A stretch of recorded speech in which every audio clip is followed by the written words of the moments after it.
Welcome to the Baby Bunting Live Series. This is Season 2, Episode 16. Tonight we're going to be discussing all things solid foods and feeding your baby, when they should start and how to go about starting. We've invited Belinda Joyce to join us again tonight to answer your questions as well as ours. Belinda is a midwife and a maternal and child health nurse, a mother of 4 and author of Survive and Enjoy Your Baby. Thanks so much for joining us again tonight, Belinda. We're going to be covering all things solid foods and introducing baby to the family meal. So if you have any questions tonight, just pop them in the comments box and we'll answer them towards the end of the session. So Belinda, it seems like advice around solid foods has been changing. What can you tell us? The advice around solid foods has changed enormously in the last 10 to 20 years, and it does continue to change as well. Tonight, all of our information is really based on the NHMRC, the National Health and Medical Research Council's infant feeding guidelines, and we'll be looking at other evidence-based information just so that we know that we're up to date with what we're talking about. Thanks, Belinda. And I guess we'll start the topic that if there are any concerns around starting solid foods and nutrition for your baby, we do suggest that you consult your maternal health child nurses, doctors or paediatricians. So Belinda, when should babies start eating solid foods? So the recommended age is somewhere around 6 months and definitely not before 4 months. So there's sort of a window there. Okay, and why should we wait until 4 months?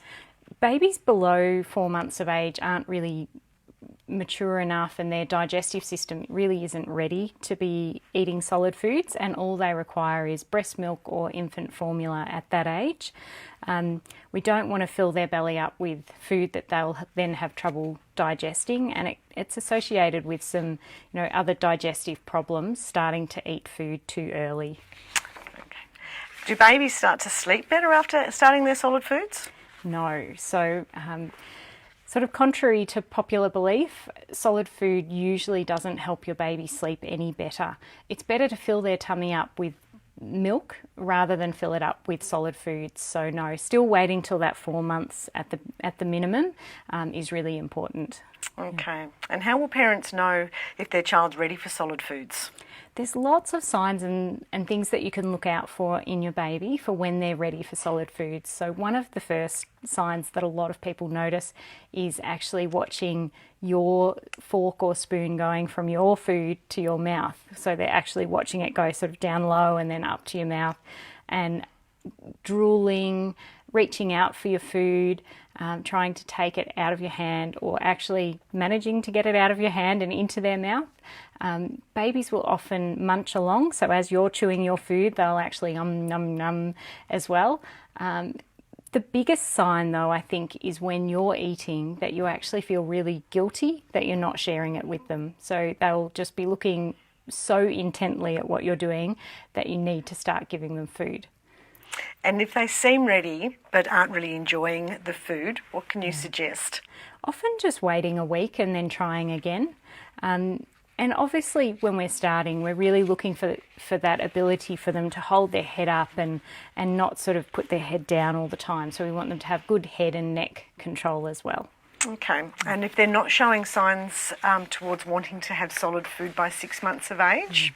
It's really important around sort of from 6 months onwards that you do just go ahead and start offering your baby some solid foods and seeing if they're interested, because around 6 months and from then onwards they really need some extra nutrition, not just the milk anymore, and they really need iron. Iron's very, very important for them to have for brain development and growth. Okay. And which foods should parents offer first? So there's lots of schools of thought around this, but the research and the evidence is saying, so you can use something like a rice cereal or a baby cereal. They're often iron fortified. And then also looking at meat as a first food. When in the past we used to look at meat for older children, now we know that it's safe to introduce really early on and actually really beneficial and a great source of iron.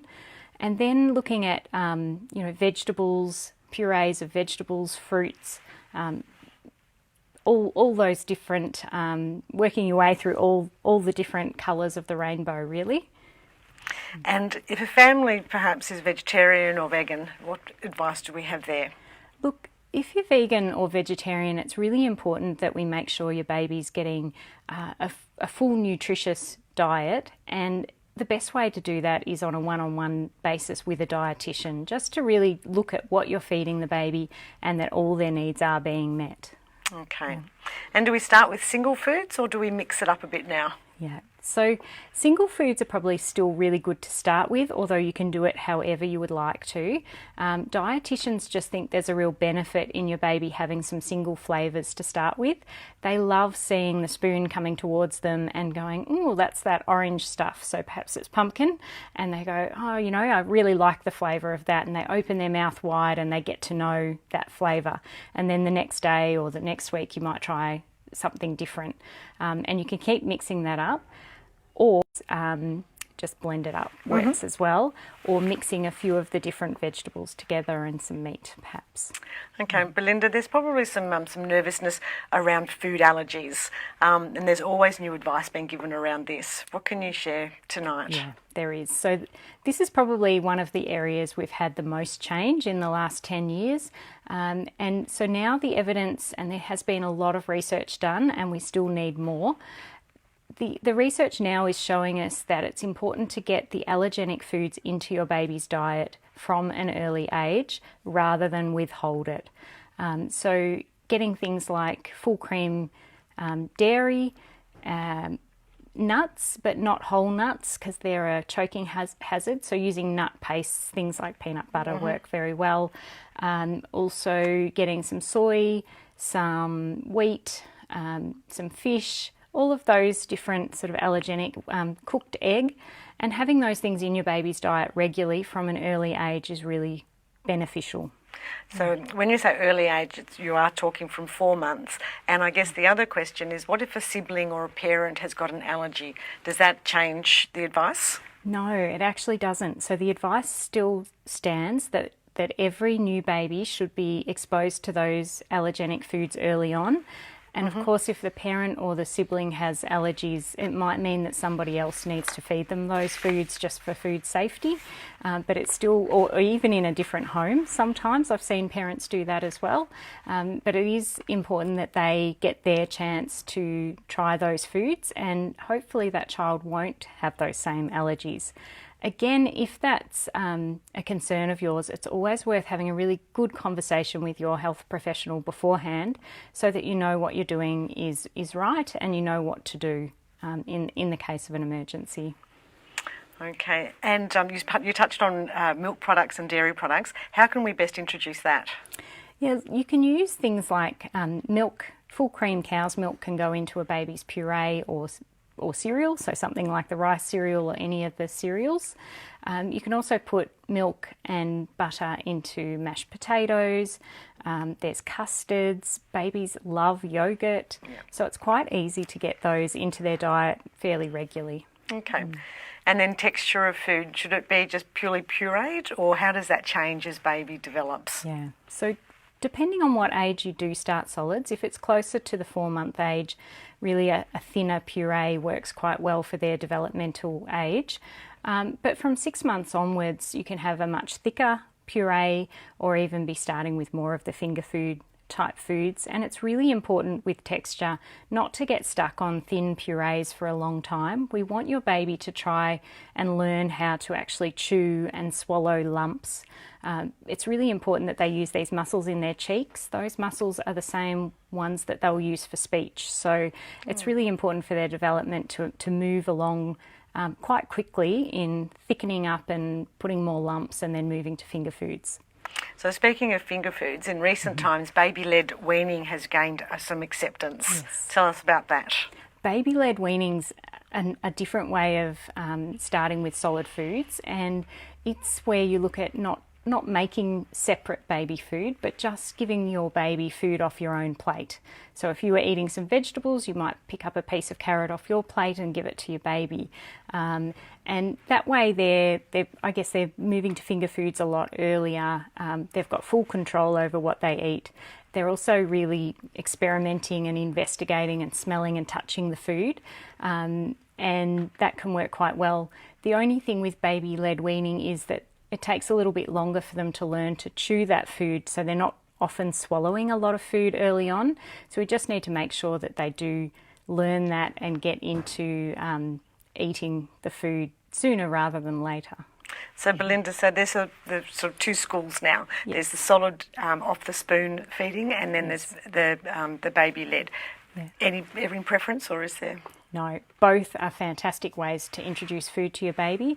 And what I've found from experience is that the majority of families seem to use a bit of a combination of each, depending on the day, depending on what they're eating, and depending on what their baby likes and takes, and depending what age they start.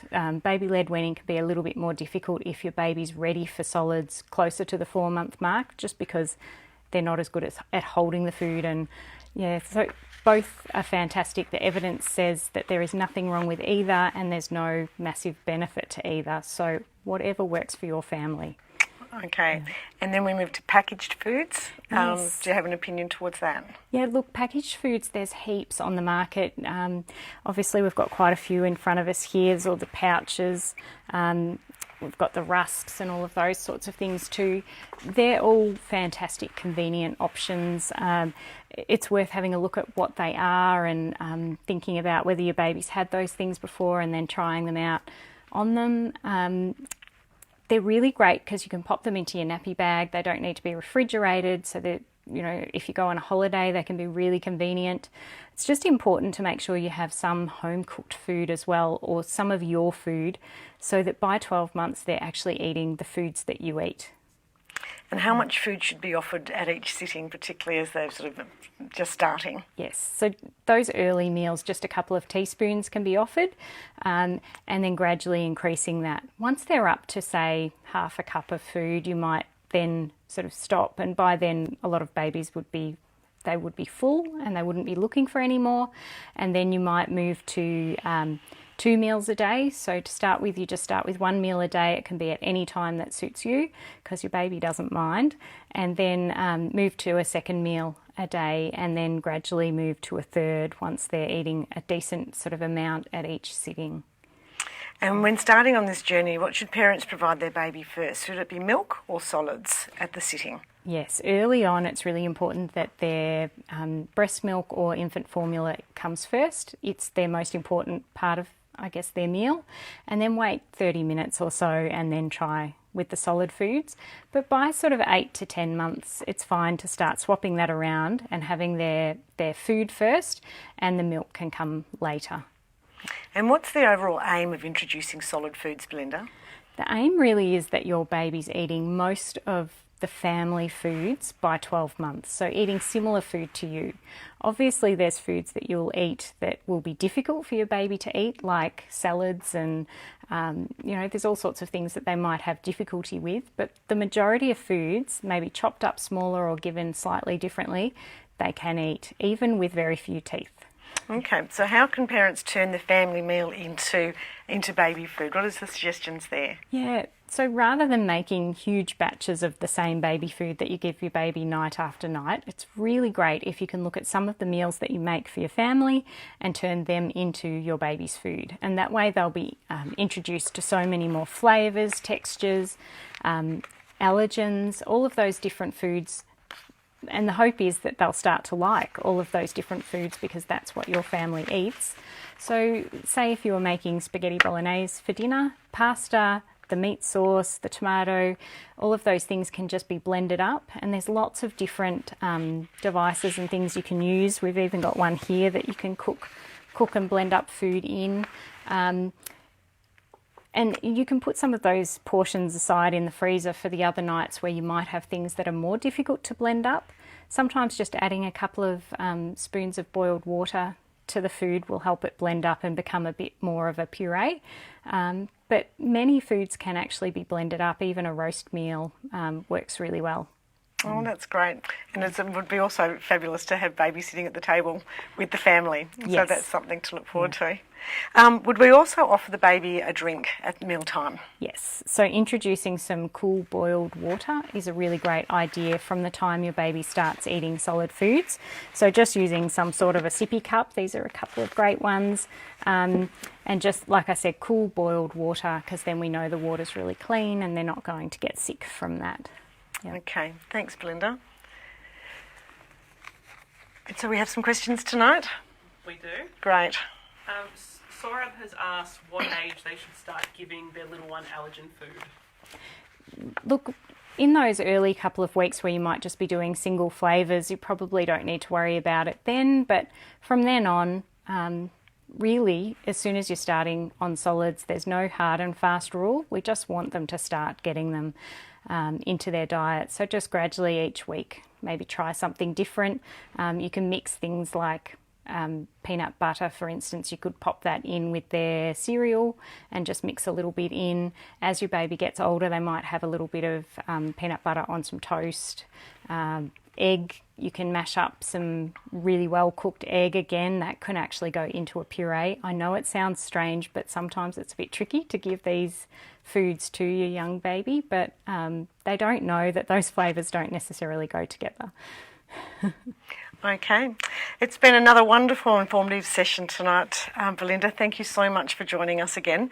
You can see more of Belinda and see her book on her website. We will link that in the bottom of our post tonight. So thank you again, everyone, for watching another series tonight. We'll see you again next week. And if you have any concerns about your baby's health or any specific questions, we do encourage that you do speak with your maternal child health nurse, a doctor, or other health professional. Good night from Baby Bunting.